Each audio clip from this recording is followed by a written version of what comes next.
All right, we are back live again on another episode today. Today we're going to be going over a comparison from the continuation of our previous episode on is your accounting method costing you profits. Now on this one, we're going to be looking at is it costing you taxes? So we are going to go over some of the very basic concepts in terms of what kind of accounting method we would be using. If you have not seen our videos where we explained all of this chicken scraps, make sure to go check out on the link on the description below on our previous episode. And we are going to be going over a very common assumption or common concept in terms of accounting where most of the bookkeepers would do is what's called as GAAP, which is generally accepted accounting principles, where the fundamental of it is you make some money in your business, then minus all the expenses, then whatever is remaining is profit. But on our previous episode, we discussed on the profit first. For the profit first accounting, you keep the profit first from the income, then whatever is remaining goes to expenses.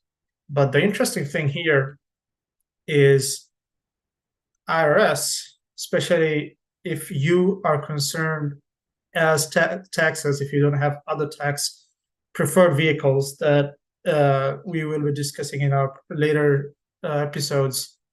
If you're not set up like that, and if you're a traditional business, in those cases, IRS is going to be coming in and having a tax bill on whatever you make. Now, depending on your structure, the rates are going to differ, and also the way you're going to be taxed is going to differ.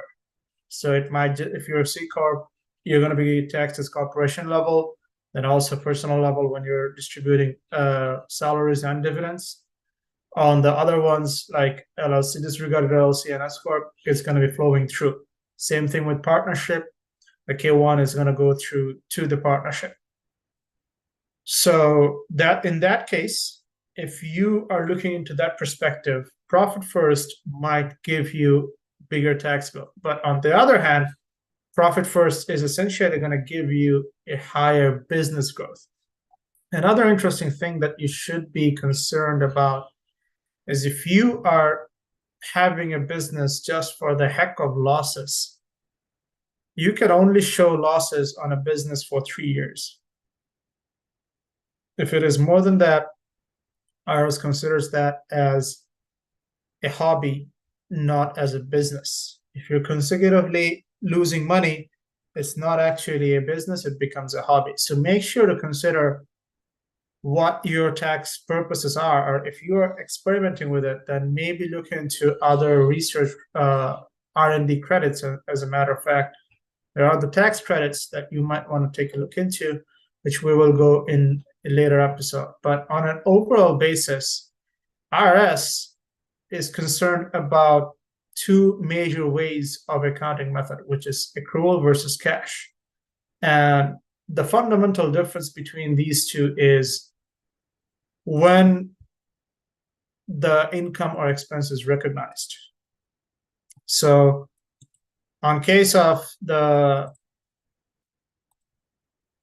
accrual method, when it's earned. In case of cash, when it's received. But remember, you have to follow one single method throughout your lifetime unless you make a formal request to IRS on changing that.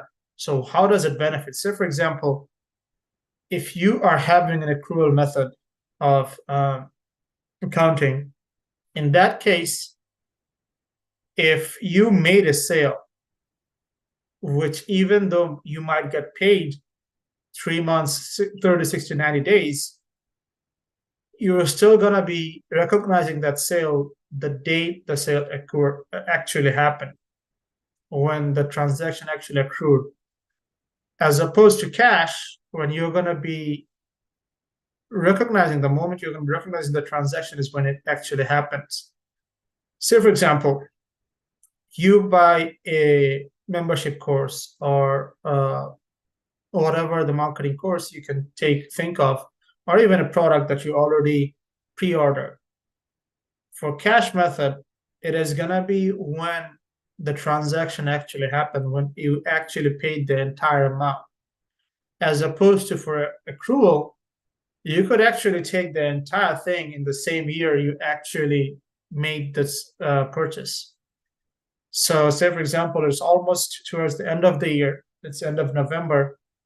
Now, if some business owner were to think that, hey, I might as well look into future years, some of the purchases, like some new courses, some new memberships, whatever that may be, even if you're paying on an installment term. So, for example, if you are paying a software that does not have, or any object that does not have a lifespan more than a year, even if you say, for example, that cost you $10,000 and you bought it now, $1,000 a month, you were only able to spend $2,000. On accrual method, you're going to be recognizing that entire $10,000. As opposed to the cash method, in that case, you are going to be only recognizing $2,000. The remaining when it is going to accrue, when it's going to actually happen. Now, for IRS, there are some more advanced ways where there's going to be a hybrid of cash and accrual, and which is going to be typically for very sophisticated businesses. And another opportunity might just be where it's going to be a percentage where the terms and the contract is significantly long term, like a few years. There is a few projects that goes 10, 15, 20 years. In that case, you can actually charge the amount of percentage that you received. And make sure to always check with your accountant, bookkeeper. If you reach out to us, we'll give you the most up-to-date. But as of latest, you can use cash method up to 27 mil. If your business's gross average for the last 3 years is $27 million or less, you can actually have the cash method in place. What it means is, in case of making money, so say, for example, you're a service-based company and you end up in a service where you are charging them monthly. And even though you had the service done, you would still be recognizing for accrual method as if the entire money came to you. As opposed to if you are in cash, then whatever the money is in that $10,000, on the flip side of the seller is $2,000 is going to be recognized as on the books as income. The rest is going to be recognized when those money are received. Hope that helps a little bit of all of your concerns. And maybe depending on where you are, if you're starting business, make sure to sit down, plan out what you're going to be using. But remember, you cannot switch in mid-year just for the heck of it. But I mean, if you really want to change it, you would have to go through a legal process. Just keep that in mind. So just to summarize, in terms of profit first or GAAP, we could actually use both of these for any of these. So don't worry about that part.